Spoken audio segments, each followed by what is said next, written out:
America, the world's greatest democracy, and at its heart, the vote, the will of the people. But how do you know if the vote is counted correctly? And if you don't know, then what have you got? Democracy?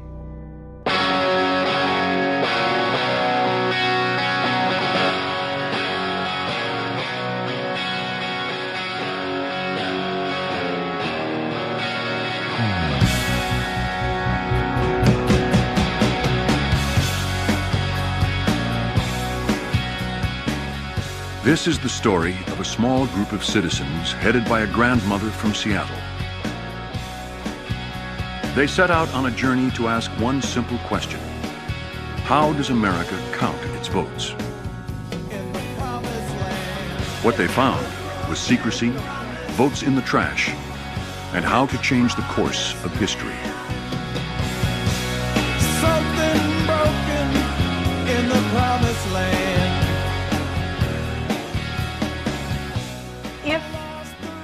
When people see what's really going on, there's no way we will allow this to continue.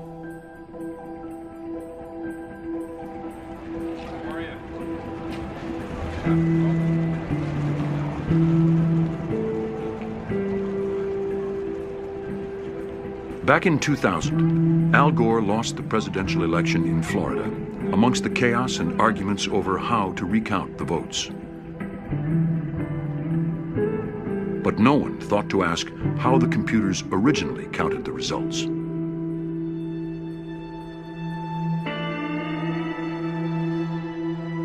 As dusk fell on election night, one official noticed something very strange, a sign that the heart of America's democracy was in danger. In Volusia County, Florida, an election computer counted Al Gore's totals backwards. He had negative votes.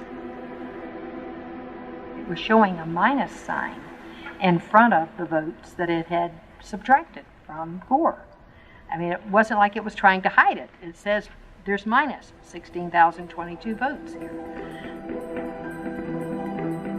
How could a computer that is supposed to protect the votes of you and me count backwards to give a candidate negative votes? Either it was an error, or someone had tried to rig the election. There was an investigation into the negative votes, and it was established that the problem couldn't have been due to machine failure, because only the totals for the presidential race were affected. It looked like a second memory card may have been loaded onto the computer. Memory cards contain the votes, but this second card had disappeared, so they couldn't check it. The origin of the negative votes was never proved, but some engineers thought that it might have been an attempt to tamper with the election. But no one will ever know for sure. The software that counted those votes was owned by Global Election Systems. In 2002, they were bought by the Diebold Corporation. The software is a trade secret.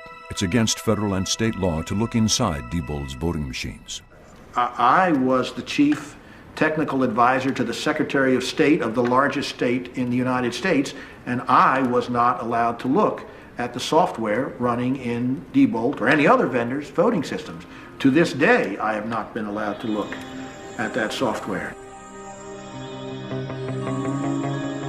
Software like this is installed in more than 30 states. If someone tampers with it, or it just malfunctions, then the wrong people can win elections. If that happens, hundreds of representatives, judges, and other officials may hold offices they are not elected to. Democrat or Republican, it affects us all.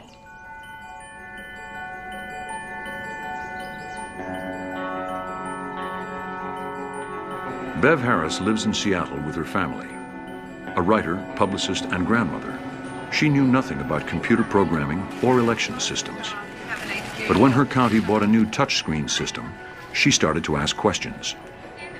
The answers she got reveal a system in crisis.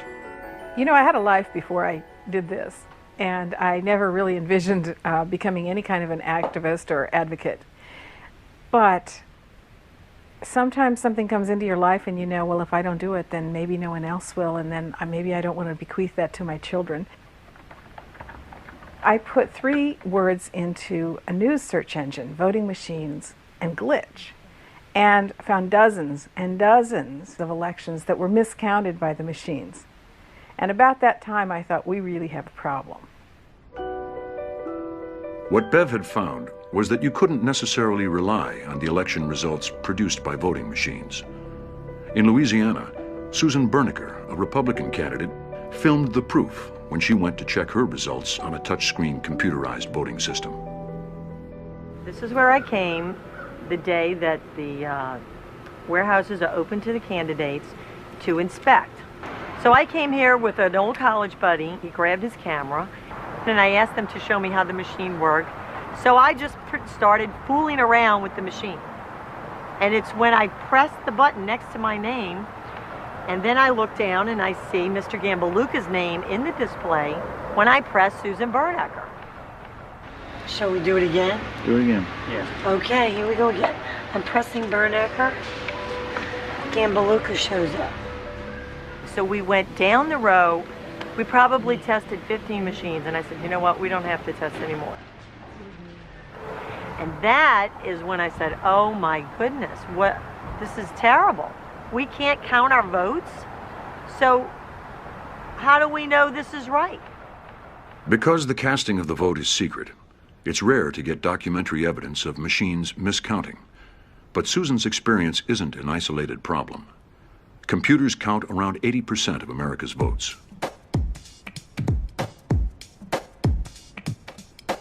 It's the counties that run elections and buy voting machines. So the make and model varies from place to place, but there are 2 major types. On a touchscreen machine, the software counts the selections you make on the screen. Optical scan machines read a paper ballot that you have voted on. 7 o'clock, polls are closed. The votes themselves are stored on the computer's memory cards. This is the voter cartridge. This cartridge is very important, and it goes right into our bag. There it is. These memory cards are taken to a master computer, sometimes called the central tabulator, which reads the votes, adds them up, and then declares the winner. The problem is that you can't see a computer adding up the votes. So, how do you know if it's counted correctly?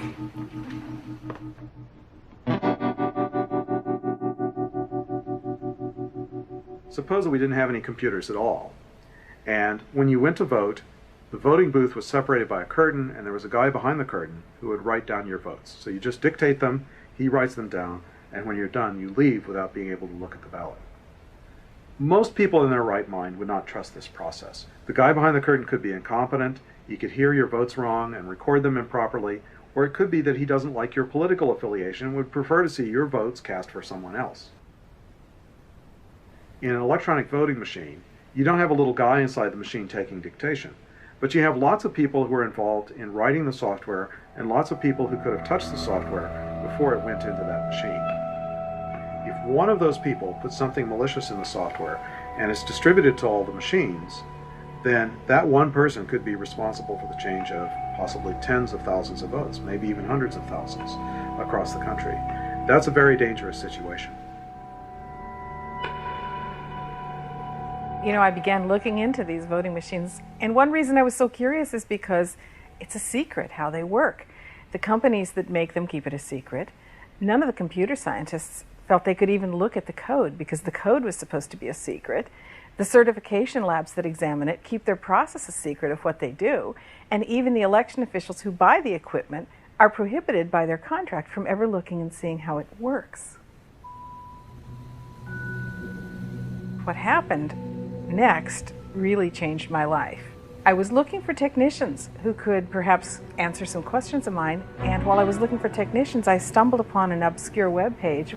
The web page was an old predecessor of the Diebold Election Systems page, and I clicked a link, and that link took me to a site that was not a web page, but it was more like a library or an online filing system, and it contained a bunch of different files, just like you see on your computer, and within those were more files, and within those were more files, and The files were amazing. They were things like the software specifications, the software itself, the drawings for the hardware, the user manuals, passwords in some cases.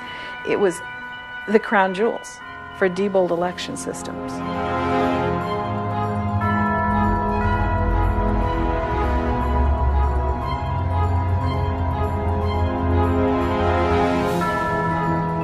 Bev didn't know it, but what she'd just found was a computer program called GEMS. GEMS, made by the Diebold Corporation, counts around 40% of America's votes. So I began downloading these files, and throughout the night I continued to download them. Throughout the weekend I continued to download them. There were so many files.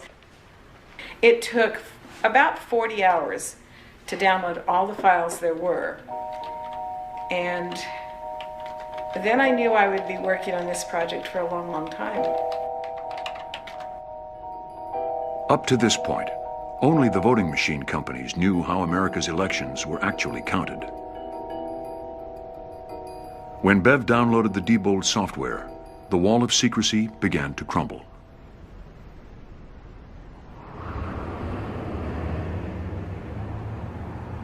The Diebold Corporation claimed that Bev had stolen the software from their FTP internet site. The FTP site was an unfortunate situation, I admit to that. It was a situation where that information was out there, it was captured, which was our fault. We made a mistake, and we readily admit that. Will it happen again? No, it will not. I had never looked at software code in my life, but as a writer, one thing you learn to do is ask a whole lot of questions and learn as much as you can about things. I will say that I didn't want to go through it. I thought, you know, maybe I can cover this story without really learning how it works, but it wasn't to be. I had to actually learn how it works. After finding the files, you know, I sort of collected together some various computer scientists or computer programmers who could help me understand them. And Avi Rubin did an amazing study with 3 colleagues of his. I got a call that the Diebold code was on the web. Bev Harris had found it on Diebold's own site. And so, you know, did I want to analyze it? And I said, sure. You know, I was very excited about the opportunity to analyze Diebold's code. And I think it's the first chance anyone had ever had on the outside to see what's going on inside of these electronic voting machines. Dr. Rubin found that you could hack into an election without even knowing how the system worked.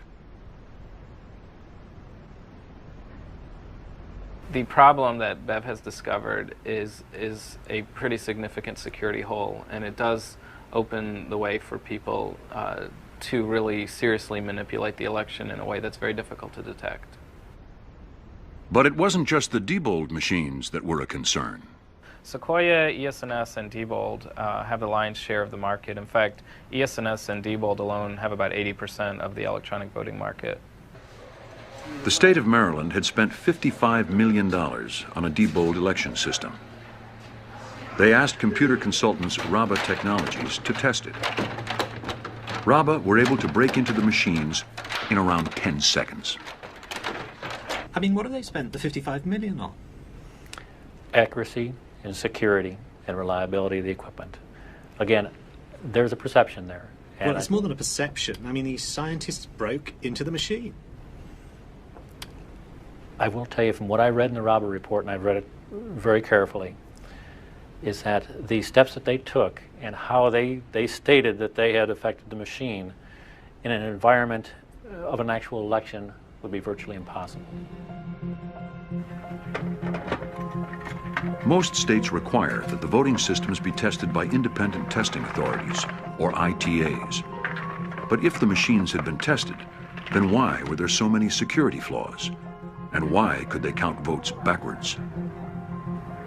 It seems I have friends, both in private industry, working for these companies, and working in government, that I don't know about and don't know who they are, who know there's something wrong. They're disturbed by what they see, and they want people to know what's going on.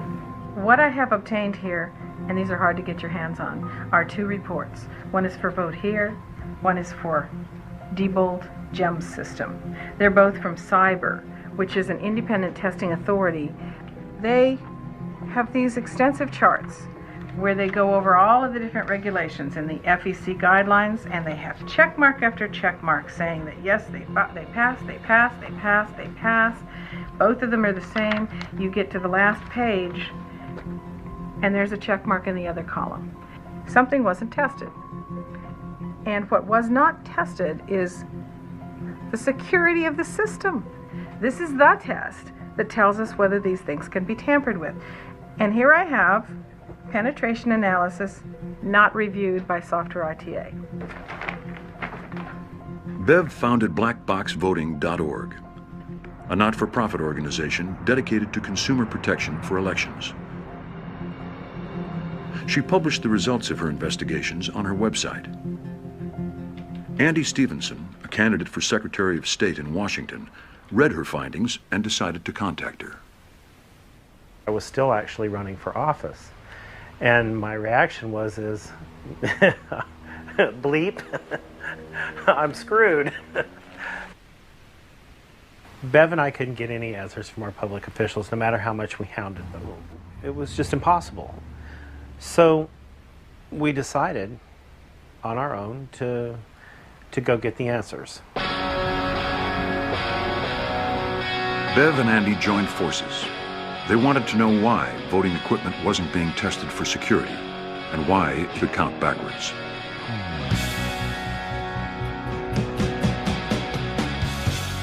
We set out to meet Sean Southworth in Huntsville, Alabama. He is the tester of equipment and software for all the major manufacturers of voting equipment. Something's broken in the promised land. A broken promise in the promised land. Hey, Lisa, is this real? Just do what you do best, darling. Andy was wired with a small camera. He and Bev wanted to be sure that their conversation with Sean Southworth was properly recorded, word for word.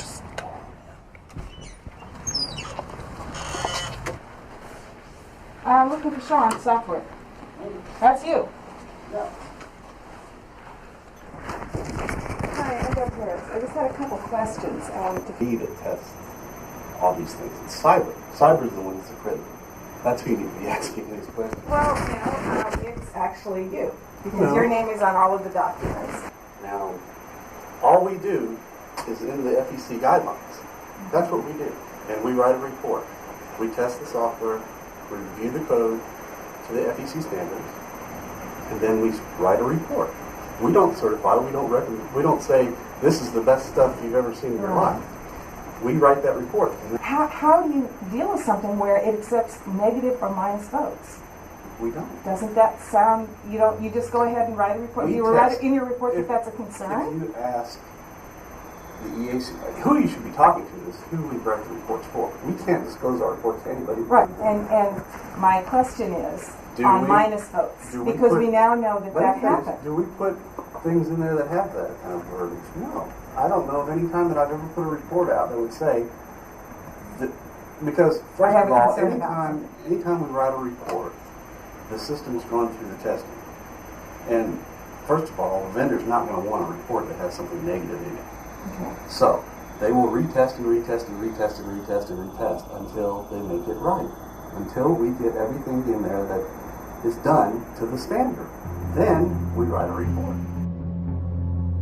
So if cyber claims the machines passed the tests for accuracy and security, then why are they capable of counting backwards?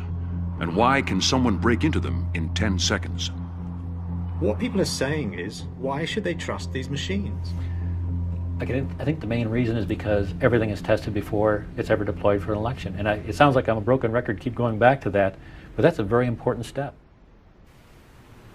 Bev continued her trip across the states. It was clear that the official records weren't going to reveal anything. So Bev started to raid the trash of the voting machine companies and their customers, the counties. She was joined in her dumpster diving campaign by Kathleen Wynn, an activist from Cleveland, Ohio. Go figure. Oh, Okay. have mercy. That was fun and it smells delicious. I mean, it's a hit or miss. It's like shopping. You never know what you're going to get until you go, and you open it up and go, okay, nothing. But you never, this looks like a possibility. I think what we'll want to do is get to some place where it looks like we can be fairly undisturbed, you know, behind a supermarket or something. Bev and Kathleen made dozens of raids. It's legal. When they put documents out in a dumpster in public areas, it's perfectly legal to go get them because they're no longer protecting them. We wouldn't have to do this if our system wasn't secret and hadn't been turned over to private corporations. Digital camera. And unfortunately, what their inner workings are is the votes of you and I, citizens of America. On July 11, 2004, during a raid on Diebold's own trash in McKinney, Texas, Kathleen found some of Diebold's internal accounts. This is some of the stuff that we found actually in McKinney, Texas, in the Diebold trash. I found an accounts receivable ledger. And in the accounts receivable ledger, I was interested to see the top item was actually money due to Diebold from the 8th District Republican Committee. Now that's interesting because this is not an elections office that owes Diebold, which would make sense because they've purchased election systems. It's a Republican political committee paying Diebold. We have a right to ask why they are collecting receivables from the Republican committee. Bev and Kathleen don't know what this item meant. What is known is that Diebold and some of its executives were major Republican fundraisers. In 2003, Walden Odell, the CEO of Diebold, had written a fundraising letter promising to deliver the votes of Ohio to George W. Bush.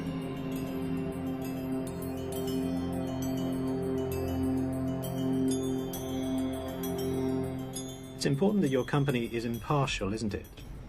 Yes. So why did your chief executive say, "I am committed to delivering Ohio's vote to George W. Bush in 2004"? That quotation that appeared in the letter is something that he regrets. It's a situation where his personal preference has come over into his business practice, and he has committed to keeping a much lower profile when it comes to those types of activities because of that statement. You know, people talk about partisan ties to the voting companies, and they're right. That being said, we're also seeing that it's not quite as simple a picture. We have the state of Maryland and the state of Georgia have Democrats very tightly wed to use of the Diebold system, and it's the Republicans who are fighting against it there. And in my own home county, Seattle, King County, Washington, it's the Democrats who are pushing these systems and the Republicans who are a little bit skeptical.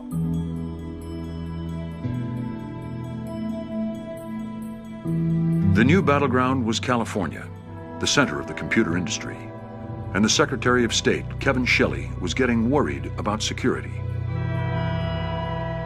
Well, in 2003, Kevin Shelley discovered that one of the counties was running uncertified software. And so he ordered an audit of all of the county's voting machines in California. And he discovered that none of them were using certified software. They later even acknowledged that they were aware of the law, but even though they were aware of the law, they chose to ignore it, and they made those changes without seeking prior approval, which is a direct violation of state law. That's when I first came to realize Diebold's lack of integrity as a company. Diebold was called to account by the state of California. At stake was millions of dollars worth of business, and Diebold was forced to put their president, Bob Urosevich, on the stand. As you know, about a year ago, one version of the source code of the Diebold TSX system escaped your control, and some months later was investigated by a group headed by Avi Rubin, Professor Avi Rubin of Johns Hopkins University, and they wrote a report which found numerous severe vulnerabilities in the code that they saw. I would like your general reaction to those reports before we go a little more deeply. Basically, the code was stolen. In there is passwords. In there is our encryption technology. Okay, now, you know, I'm not a rocket science, but let me tell you, if somebody steals the key to my house, the first thing I'm going to do is probably change the lock. So that's what we went ahead and did. That's exactly, as you know, the code wasn't stolen. It was left on a public FTP site by your own company. The code was lifted off of our site, sir, and we still believe it was downloaded stolen. from. You know that. Okay. Now, of course, the source code, in fact, got out. The key is now published. What in effect you did, or your team did, is create a big complex building, put locks on every door, use the same key for every lock, and then published a picture of the key on the wall. This was far below the minimal standards of security. But for Bev, there was a more basic problem than security. Could Diebold be trusted at all with the counting of the vote? On topic number 1, Diebold, we have a company that lies. Yes, I'll say it, lies. Up here this morning, they were saying they'd made all the changes in the software to fix the multiple flaws that would have never been found in the beginning if I hadn't have found their files on the website, by the way. But, you see, there's something called release notes. It's a legal document. It is something that must show everything you did and did not change when you put out a new version. I obtained the release notes for GEMS. They did not fix any of the problems. This stuff was never corrected. I don't know what to say. How can you have a company say we want secret software that nobody, even the county registrars who are here testifying on their behalf, is allowed to look at? And when you look at it, you find flaws, and then they say, oh, you don't know what you're talking about, so you turn it over to scientific panels. They find flaws, they say, oh, don't worry about it, we corrected it, and that's a lie. Bob Urosevich, Diebold's president, did offer this statement defending Diebold Election Systems, also known as DESI. DESI understands that the SOS, the Secretary of State, and the voting panel are disappointed in the fact that the R&G Associates inventory report identified unqualified and uncertified software, and are looking at DESI to acknowledge that this should not have happened. To be clear, there was no improper intent or motive on DESI's part to give rise to this situation. At the outset, I want to be crystal clear that these allegations in this report about Diebold's deceiving are not true and are factually not supported. A few days later, Kevin Shelley, the Secretary of State of California, announced the consequences for Diebold. I am decertifying the Diebold TSX system, banning its use in 4 counties where it is installed. Furthermore, I have taken the additional step, and I have the letter here, just signed upstairs, of asking the Attorney General to pursue criminal and civil actions against Diebold in this matter, based on findings of fraudulent actions. We will not tolerate deceitful tactics as engaged in by Diebold. Don't try to pull a fast one on the voters of California, because there will be consequences if you do. The state brought a civil action against Diebold, but never pursued criminal charges. The lawsuit was eventually settled for a payment by Diebold of $2.6 million. Bev was clearly hitting the industry's profitability, and she got legal threats. It was truly a difficult time, and it's the kind of thing where, you know, it kind of can make and break a marriage. I was very lucky that my husband was absolutely behind this, because, you know, here we're looking at each other going, not only do we have no money, but we could get sued by the vendors because they think their stuff needs to be secret, and we could lose everything. And he simply said, you know, my family's been fighting for the right to vote. My husband's African American. He said, my family's been fighting for the right to vote for 6 generations. And we're not going to stop now. In California, it was only the touchscreens that had been decertified. The central tabulating software, GEMS, was still in use. Now, the central tabulator is sort of the one machine to rule them all. It collects all the votes. And every company, not just Diebold, has this central tabulator. Because, of course, the way you vote is you vote in individual precincts. They're scattered around. And there has to be one machine to pull all these threads together, add them all up, and pronounce the winner. Bev wanted to find out if GEMS was really keeping the votes secure, and so she turned to computer security expert Dr. Hugh Thompson. I was at this massive hacker/computer security conference, and I get approached by this grandmotherly figure, and she tells me that, hey, I've got access to the tabulation software from one of the biggest electronic voting manufacturers on the planet. I'm like, wow, that's very interesting. And then she says, can you take a look at it for me? I'd say the thing that shocked me was how easy vote totals could be changed. So imagine you can go into a box and essentially rewrite history, and there's no record of you rewriting history, and the only record of the history itself is the thing that you changed. And that's pretty scary to me. Bev and Hugh worked out a way to demonstrate the insecurity of GEMS. She was invited to appear with her computer hack on national TV with former presidential candidate Governor Howard Dean. All right, Bev, show me how to do this. Well, what we have here is the central tabulator computer. Now, in a voting system, you have all these different voting machines at all the different polling places. All those machines feed into the one machine so it can add up all the votes. So, of course, if you were going to do something you shouldn't to a voting machine, would it be more convenient to do it to the 4,000 machines or to just come in here to one machine and deal with all of them at once? The GEMS program is the program that is the central tabulator program. And I'm going to put in a password here. Okay, we're in now. This is the official program that the county supervisor sees. As we can see here, Howard Dean has 1,000 votes, and Lex Luthor has 500. So you're beating Lex Luthor, and we're 2-1. Yes, and Tiger Woods unfortunately doesn't have any votes yet. All right. All right, let's close this out. I was just showing you the legitimate way to go in and look at votes, which All of course right. you can't tamper with. Go to the Start menu, and I'm going to show you something tricky. And I want you to go to My Computer and just click that. And you're going to see go to Local Disk C and go to Program Files. Go to Central Tabulator Votes and then go to the sum of the candidates, which is that table. You see we have 800 votes here for you and 400 for Lex Luthor. Let's just flip those. We'll make that 400. And we'll give 100 votes to Tiger. Let's just see what happened here. We'll go back into GEMS the legitimate way. And as you can see now, Howard Dean only has 500 votes. Lex Luthor has 900 and Tiger Woods has 100 votes. We just edited an election. It took us 90 seconds. Diebold and election officials all over the U.S. still insisted that their systems were secure. They said that despite Bev's GEMS hack, there were checks and balances, and that inconsistencies in vote totals would be detected in an actual election. This was just 2 months before one of the closest presidential elections ever. Those checks and balances were about to be tested. Oh my goodness, you're getting so big.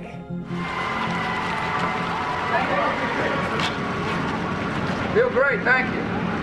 Let me go vote first. Let's go. Okay, let's see if I can follow instructions. The world watches our great democracy function. All right, we'll put you down for a second, sweetie. It's that magic moment when the greatest democracy on the face of the planet gets to show the world how we work. It would be nothing better for our system, for the election to be conclusively over tonight, so that I think it's going to be me, so I can go on and lead this country. The politicians said everything was fine, but it wasn't. The machines weren't just insecure. They malfunctioned, leaving thousands without a vote. And now, nobody knows. On Election Day in 2004, we, like a lot of other organizations, had a voter helpline where people could call in and let us know the problems that they were experiencing. We logged in over 200,000 calls, and many of those people left a voice recording of what they actually experienced. When I made my selection, it jumped from the square that I touched to the square above. They said half the machines were broken. There was one voting booth, one, for 3,000 people. 7.5 hours in line to vote. And they put two machines in another area with only 300 people and gave us 2 machines with 3,000 people. And they have a lot more in the outlying, richer communities, and they don't have lines there. I'm hardly around the first of the 3 rooms that I have to wait. The line is out to the street. 4 to 5 hour wait, you can't do. You can't do that. Women with children having to stand outside in the pouring down rain. There were a lot of people who ended up not being able to vote because they just couldn't stay in those lines. There were a lot of elderly people there. It is not the people who do the choosing. Everything is so fixed. It's so fixed.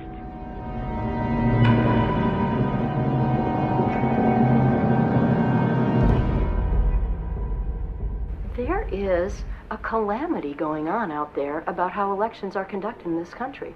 And it results in less voter participation and potentially a lack of accuracy in who's either elected or what decisions are made in the polling places. As the precincts closed, the poll workers switched the machines to reporting mode, signed off on the results, and took the memory cards to the central tabulating computers. Well, let me see. Wait a minute. America waited for the computers to give the official results.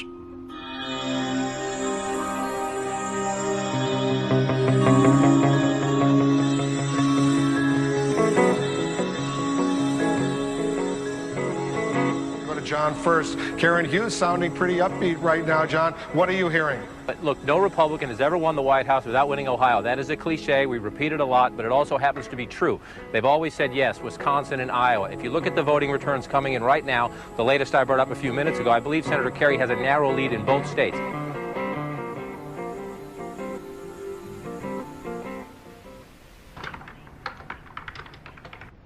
I didn't turn on the TV for the election results, and I didn't turn on the radio. Instead, I sat here filling out 3,000 Freedom of Information requests to go to every county in the United States to obtain the internal audit logs of those computers, knowing that we wouldn't get them for weeks after the election, and that it would probably be certified and they would say, get over it, move on. And we would never know whether our election was controlled by 100 million voters or by one guy sitting in his grandmother's basement.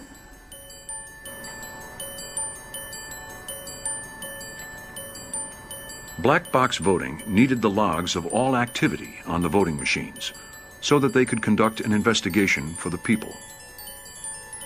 They wanted the vote count to be independent from partisan politics.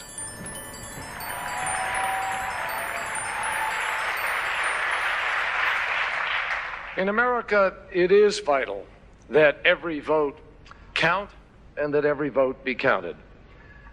But the outcome should be decided by voters, not a protracted legal process. I would not give up this fight if there was a chance that we would prevail. But it is now clear that even when all the provisional ballots are counted, which they will be, there won't be enough outstanding votes for us to be able to win Ohio. And therefore, we cannot win this election.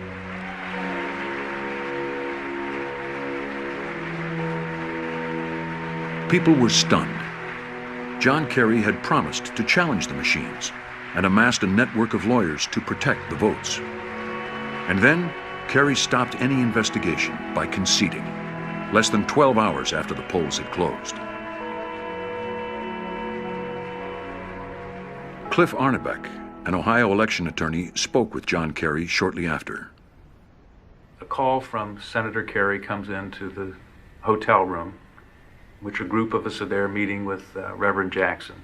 Reverend Jackson puts his phone on the table, hits speaker, and we're now in a conversation.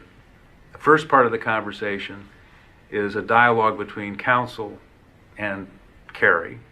And part of that dialogue includes Kerry sharing the fact that in New Mexico, no matter what the demographics of the jurisdiction are, if the votes are being counted by optical scan machines, they're coming out for Bush. This is, to anyone who's familiar with the situation, this means Kerry knows there's fraud in that election. And the optical scan machines are the clue? Yeah, what he's saying is that it's the optical scan machines are being rigged to produce a result for Bush, contrary to what the votes the voters are casting. So this is not our conspiracy theory. This is not something we have to prove to Kerry. Kerry is sharing this as a matter of fact. Because Kerry conceded the incredible resources that he had organized for potential post-election litigation was not in the picture. Kerry conceded, even though the results were from software he knew could be rigged, and the independent exit polls had predicted his victory. Now it was clear that the citizens would have to investigate the election themselves.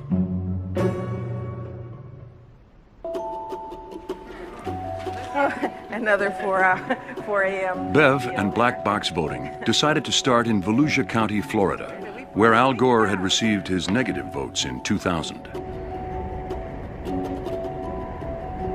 Bev wanted to start by checking the printed results from each voting machine. Our election, I thought, went extremely well, and I'm very tickled about it because it was my final election to perform. I'll be retiring on December 31st. So you can imagine how I was praying to come out with a smooth election at the end. I have one question.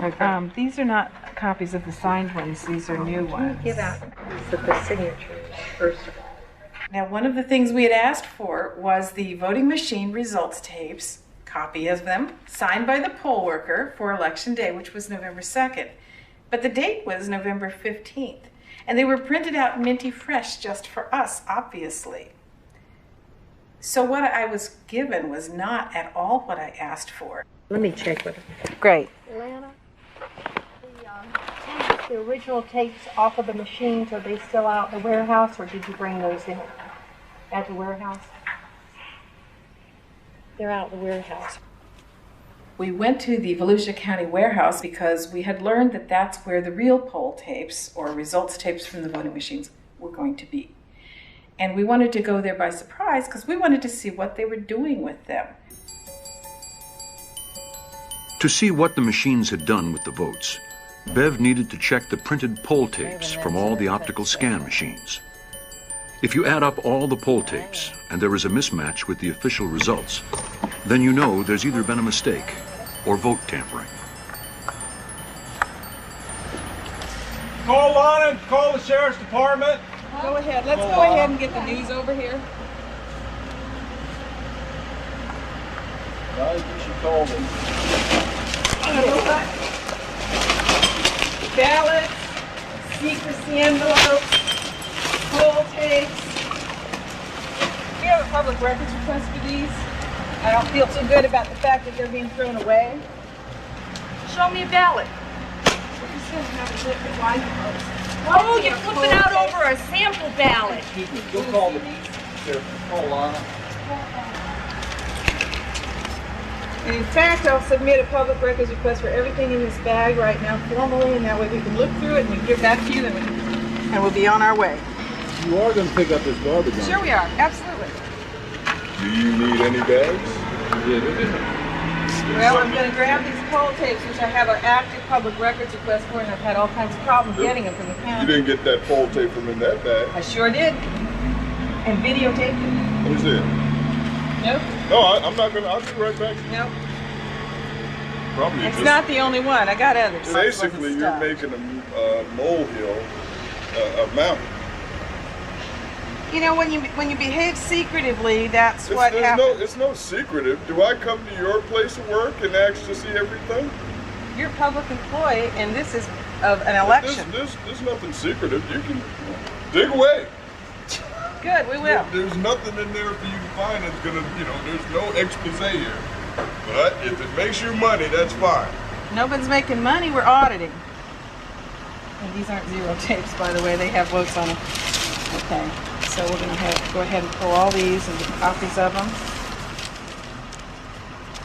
These were found at the warehouse in the garbage, and these are signed poll tapes, signed off by the poll workers. Throwing poll tapes away is against federal law. They have to be kept for at least 22 months after an election. Hard to figure they would throw something like this away without noticing. But we did. That's what counts. Oh, counts. The county didn't want to investigate. They stuck to their line that the election had gone flawlessly, so there was no need. But we have a significant anomaly too, I think. I don't know what anomaly you're talking about, so I'm not agreeing that there's any anomaly. Well, the polling place tape that's signed that was found in the garbage. I would think that as the supervisor of elections, you would be very concerned about this, frankly. I mean, you can't throw away polling place tapes from November 2nd that are signed by 6 poll workers and put them in the shredder. I think we all understand that. Bev decided to go through the poll tapes Deanie had given them and compare them with the original signed ones. We had asked for the signed poll tapes and they didn't give them to us, so we're looking at them now and they don't match the ones you guys gave us. So. Okay. This is a big discrepancy. Okay. On the 215A00, signed. Signed. Mm-hmm. The number of votes for Bush are 520. On the A01, it's 211. And that's a big, big discrepancy. You're hundreds of votes off between what we were given and what was signed. Okay, that's fine. We're going to put it back. It's fine. So we're missing this baby, 733. Yeah, that one. This is fine. Okay. So this is 90.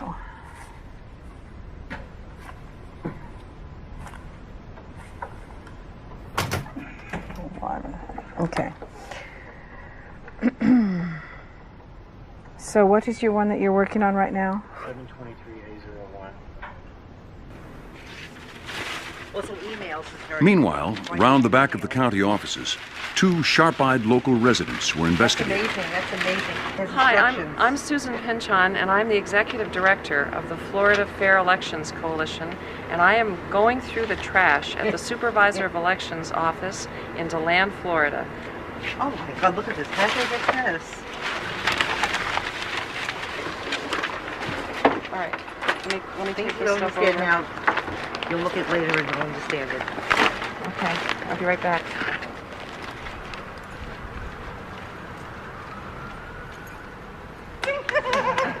Bravo. These are polling tapes, and actually one of these tapes are the ones that we were missing from this morning. This is great. You found the missing tapes. The garbage. And you should see me now. I'm in Volusia County, Florida, home of the negative vote totals.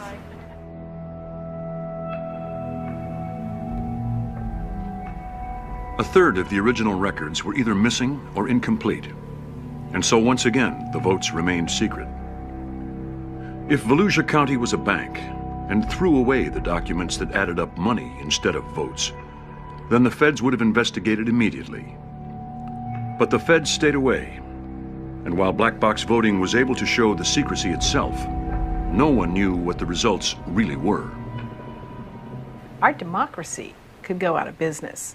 We won't have a republic left. It won't be recognizable if we don't get rid of the secrecy.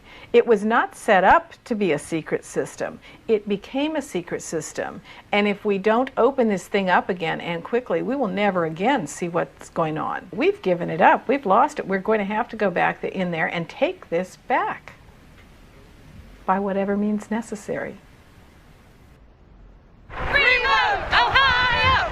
Revote Ohio! In Ohio, citizens were angry, claiming that the election had been fraudulently counted and that voters had been turned away illegally. They needed a recount. In the end, it was the Green Party's presidential candidate, David Cobb, who decided enough was enough. I launched a recount in order to investigate the allegations of voter suppression and fraud that were pouring in. This was a chance for black box voting to really find out how the votes are counted. And Kathleen went back to her hometown, Cleveland, in Cuyahoga County, Ohio. In the promised land, a broken promise. In the promised land, something broken in the promised land. was December, January, when the recount was going on.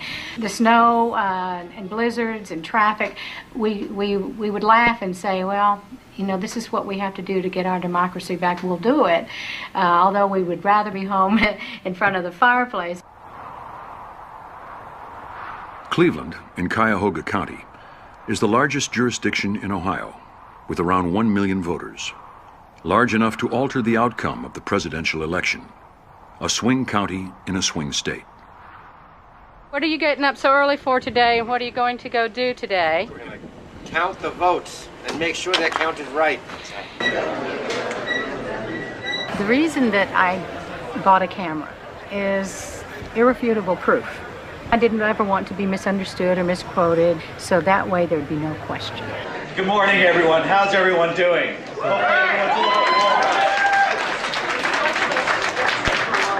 Let me just introduce a couple of individuals. One of those individuals is Jackie Maiden, who is our elections coordinator. The ballot manager, who is Kathy Dreamer here also, who will be facilitating.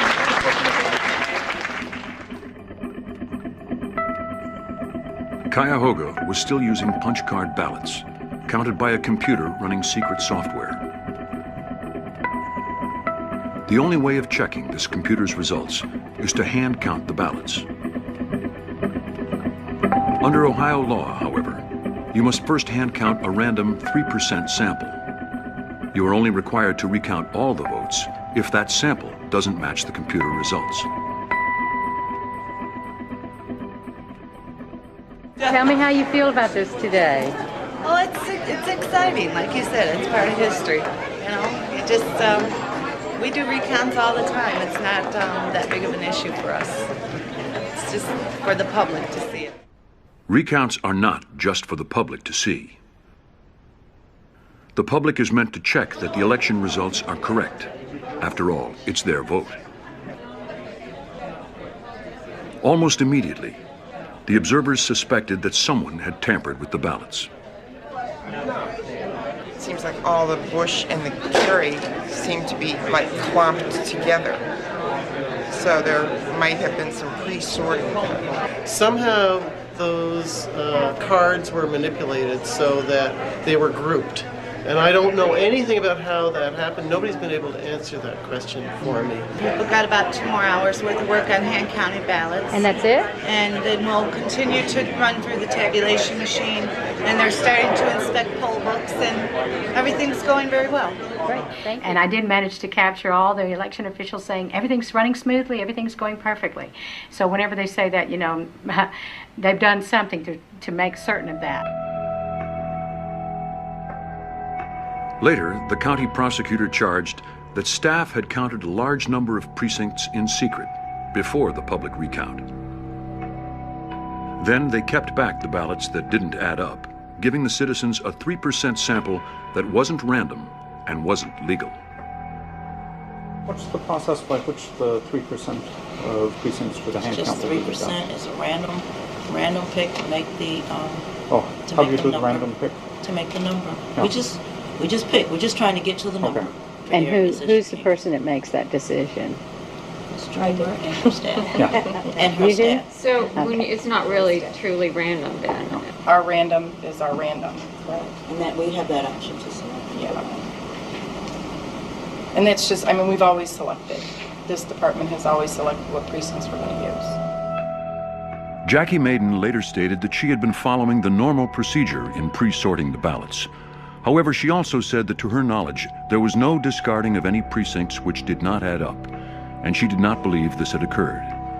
But the other 97% of the ballots were never recounted, and no one knows if the software had added those votes correctly.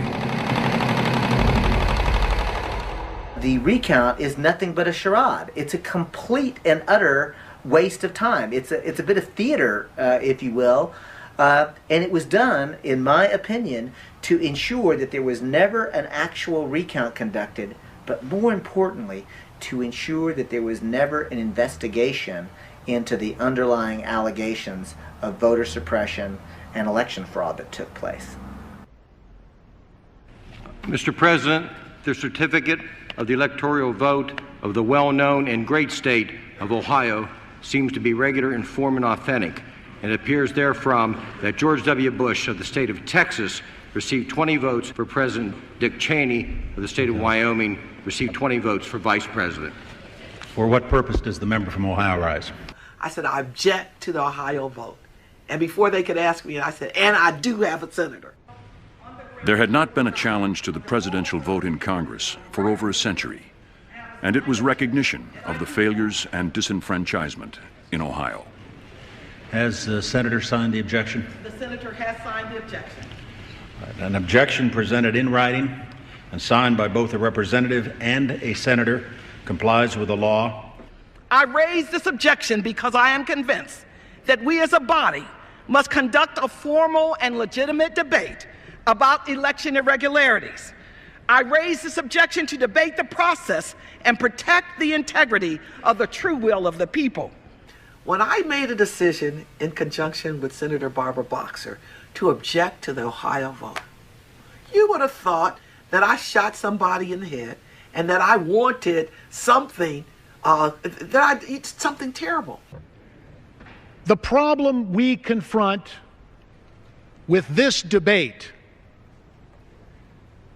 is that it serves to plant the insidious seeds of doubt in the electoral process. They accuse the president, who we are told is apparently a closet computer nerd, of personally overseeing the development of vote-stealing software. We also were all elected under the same rules and regulations that we're discussing today. I don't know that we helped the process.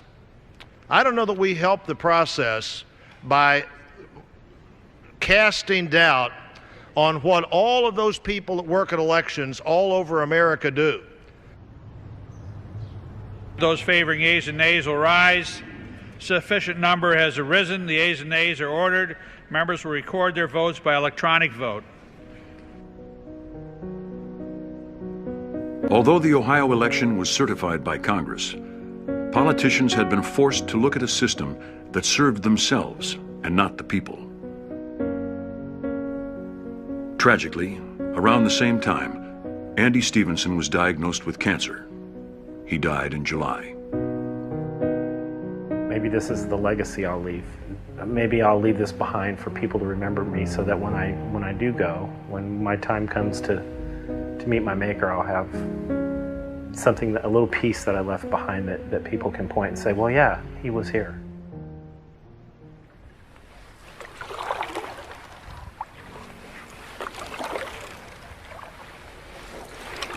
In Tallahassee, Florida, the supervisor of elections, Ion Sancho, wanted to be absolutely sure that when his computers declared a winner, it was because that was the will of the people. The vendors have entirely too much power in the elections arena today. Election officials are really overly dependent upon the vendors. Vendors control what kind of technology may be offered in a state. We're essentially hostage to the financial desires of private interests to conduct the most public of our procedures, public elections. Ion asked Black Box Voting to look at his Diebold optical scan system, and they invited computer security expert Harri Hursti from Finland. This is a first. We're going to be looking at the machines, the real machines. That's a real system that's actually been used in real elections. So this is exciting. Welcome to Tallahassee. Hi. Thanks. Harri Hursti, nice to meet you. Ion Sancho, Harry. This is where we count the votes on election night. It's Thomas James. Thomas? How you doing? Great to you. One of the things that the vendor told us was that people would not be able to access this, that every time you entered into the system, that the system would record that. Dr. Hugh Thompson and Harri Hursti believed that they could change vote totals without being caught. Hugh tried hacking GEMS, the computer's vote counting program. He used an election held at a local high school. Nadia Smith had come in second with 322 votes. They decided to make her the winner. So I go into this election file, and if I do, I'm asked for a password, and I have no idea what the password is.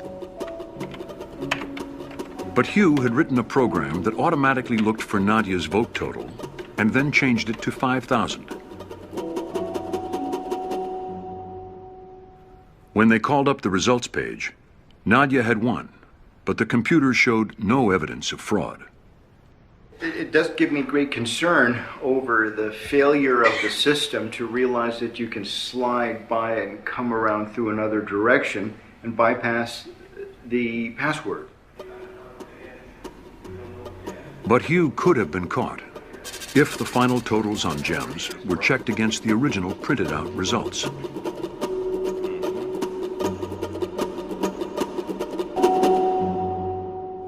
Hari realized that every vote is stored on a memory card before the totals are printed. So if you can hack the memory cards, you can control an election. The real vulnerability has to be very, very close to the source of the information. In that environment, the only possibility was the memory card. Hari wanted to find out what exactly was inside the Diebold ballot box. And so he bought a memory card reader off the internet. And within a couple of days, he found that the cards didn't just contain votes. There was a program or executable code. Well, if someone would have told me that in this system there is a living thing, an executable, modifiable program stored in the same place as the very data which is the most secure in this system, I would say you have to be misunderstanding something, crazy, or lying.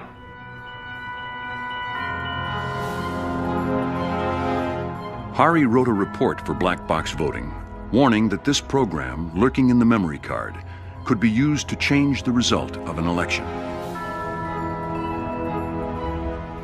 What happened after that was that Diebold basically dismissed and stonewalled the report. Diebold sent letters to officials across America denying that there was any executable code on the memory cards. Back in Cuyahoga County, Ohio, home of the infamous recount, the chair of the Board of Elections, Bob Bennett, was on the brink of investing $20 million in Diebold systems. It's a standalone system. Votes are encrypted, so if anyone tries to tamper with those election results, it immediately shuts down the system. So you've got built-in protection within the system. I'm sorry, you've been very kind. No, all right. So far, you're doing fairly well. Thank you, sir. Bob Bennett was also the chair of the Republican Party in Ohio, the party that Diebold had raised money for. Citizens were there to record, observe, and hopefully make a difference. Among them, Kathleen and her college buddy, Victoria Lovegren. Basically, I would like to know why. What were your decision rationale? For even your own criterion, Diebold does not win. Well, it's a bad decision, and it's gonna, it's gonna come back to bite you because you're already in trouble. People do not trust Cuyahoga County. They do not trust the recount here. You're in trouble. right now, we are still in the process of completing the negotiations on the Diebold contract. We have made that selection. It's not likely that we're going to go back unless there's something drastic that happens in that and change our decision on that. So Bev decided it was time to make something drastic happen. 3 months later, Diebold was back in town to complete the sale.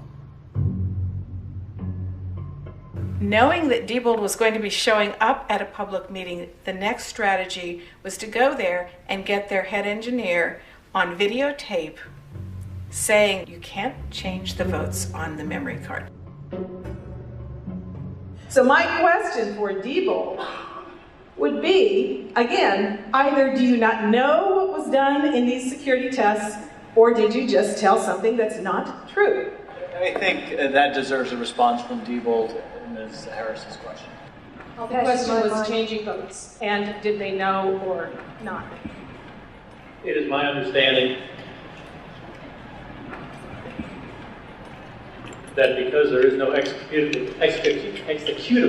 program on the memory card, that the actual votes on the memory card cannot be altered. Could you remind us, are you an engineer yourself? No, I am not an engineer, but I can work with our engineering crew. In fact, Pat, want to step up here for 1 second?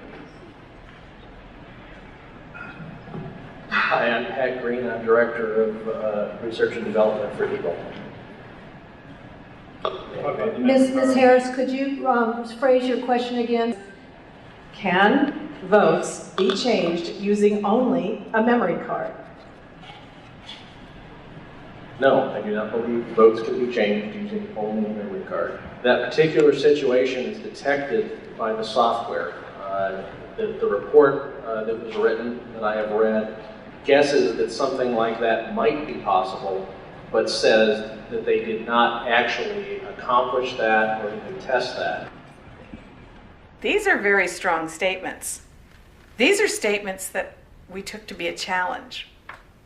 These are statements that we wanted to find out if they were true or not. And so Bev went back to Tallahassee to see if votes could be changed. For Ian, there was another reason to test the memory cards. As one of the most trusted Florida election officials, he had been appointed to oversee the 2000 presidential recount. The recount might have discovered why Volusia County's computers counted backwards to minus 16,022 votes. But when the Supreme Court stopped that recount, Ian was left with unanswered questions. One of the reasons that interests me about the Volusia County situation and what happened there is that we in Leon County use the identical voting system, the Diebold AccuVote 2000. And in the 17 years that I've been an election administrator, my experience is that that kind of subtraction cannot occur accidentally. Someone consciously tried to affect that computer system and consciously tried to perpetuate a fraud, to steal votes.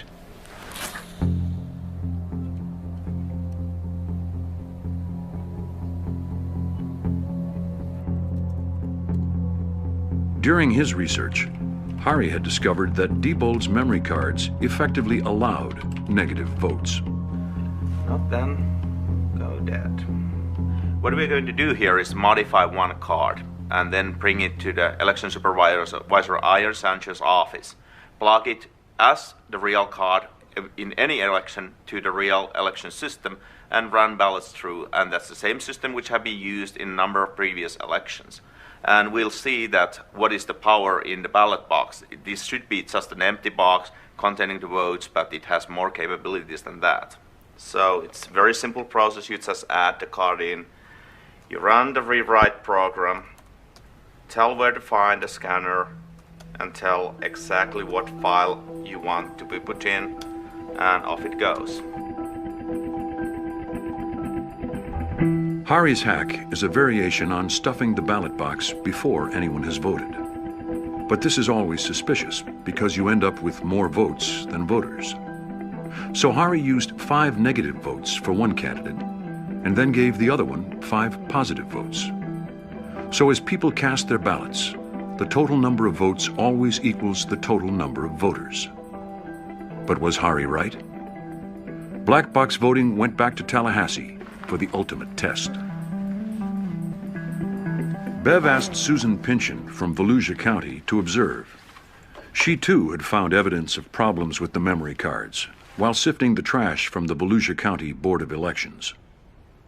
This is from Mark Early of Diebold, and it says, how did the number of memory card failures on election day increase from the 17 reported on November 3rd to 25? I don't know if we'll ever know why these memory cards failed, or if, see, one of the big questions in my mind is, did they actually fail? Or could they have been used for other purposes? Hi, how are you doing, Hi, Susan? Nice to see you. Hi, good to see you. Susan Berniker from Louisiana and Dr. Hugh Thompson also came to watch Hari's hack. Always good to see you. Always good to see you, Kathleen. Come on in. Well, let me tell you what we're going to do today. We have constructed a mini election, but Harry Hersey, as you have served as a technical advisor of how to do this, we're going to ask you to remain outside. After you, let me introduce you to my election staff.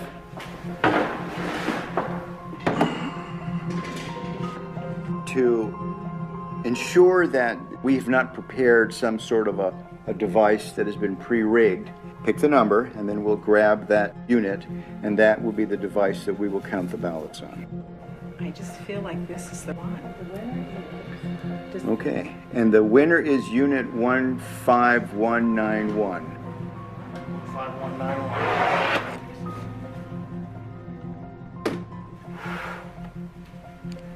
What we have here is a programmed optical scan ballot. There is only one question on this ballot. Can the votes on the Diebold system be hacked using the memory card? I have only touched the memory card, not the other parts of the Diebold election system, which is going to be used today. Only the memory card. And I can certainly speak for myself and Harry, and that we're going to vote yes. All right, then let's have the rest of us vote no. Two individuals, Hugh and Harry, will be voting yes. The rest of us will be voting no. And then we'll scrutinize the ballots afterwards to ensure that that is indeed the mark. I will say that I'm wrong and Diebold is right, and I'm going to say no, they cannot be hacked. It's impossible. So I vote no. I'm going to film myself voting. Excuse me. I'm going to mark this ballot no.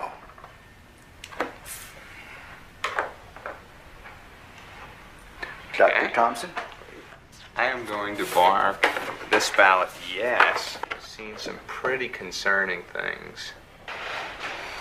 Well, it's down to you. You're the last voter, Harry.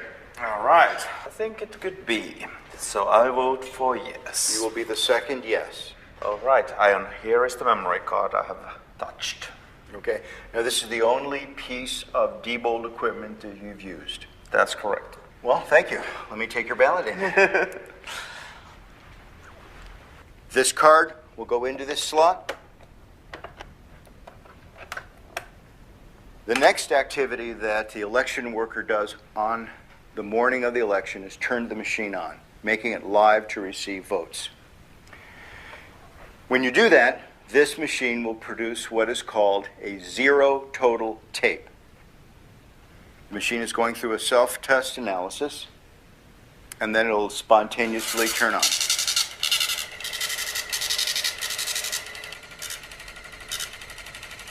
This is Harry's card that is telling us that there are 0 votes stored in the memory. Okay, let me get the ballots. Let's insert a yes ballot. We're going to put in another no. 7. And the last no ballot, 8. Placing the ender card in this device and telling it to turn off its counting function and do its reporting function will now cause the voting machine to print out a tape reading the number of votes that it had just read.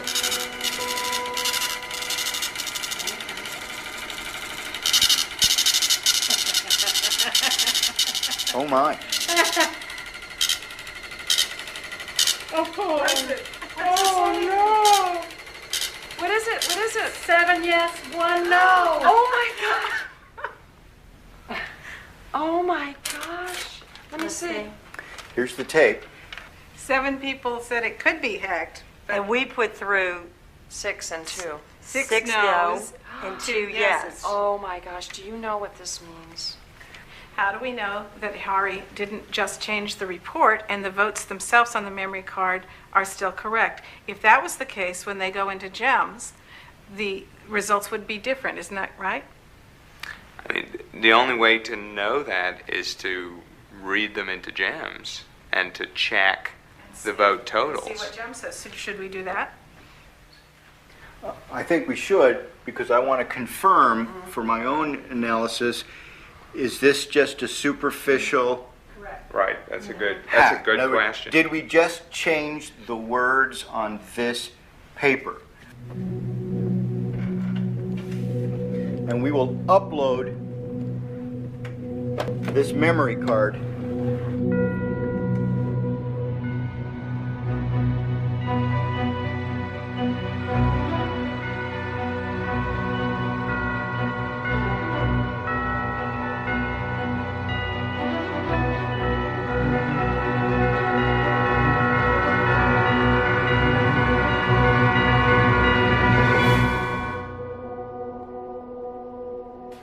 if I had not seen what was behind this, I'd have no reason not to. I would have certified this election as a true and accurate result of a vote.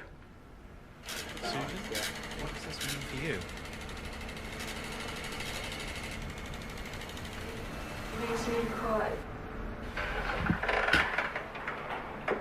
I'm sorry, but it does.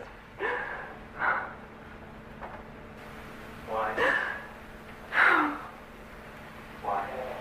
There's so many reasons. The reasons because there are people out there who are giving their lives to try to make our elections secure, and they're being called conspiracy theorists and technophobes, and these vendors are lying and saying that everything's all right, and it's not all right. And I'm crying because it's I'll quote somebody that I know who said that it's as though our country is one country pretending to be another country. How can this be happening to our elections? This really does affect me.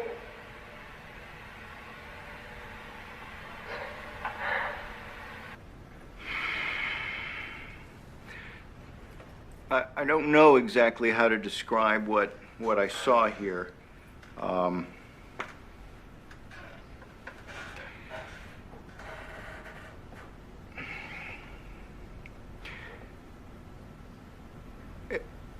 I think we, as election officials, need to be a little bit more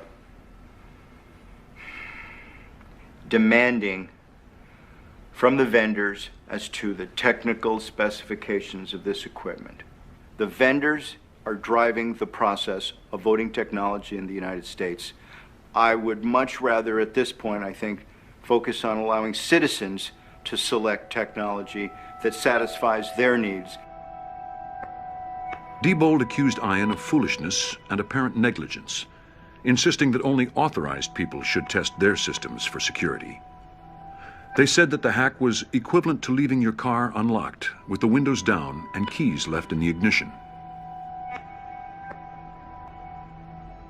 But scientists at Berkeley University later confirmed Hari's findings. They discovered a further 16 security flaws in Diebold's touchscreen machines. ES&S and Sequoia claimed their systems were safe, and Diebold maintains that they have upgraded their software to make it even more secure. They also insist that their electronic voting systems are still more accurate than their predecessors. But now, everyone is asking, why can votes be altered without leaving a trace?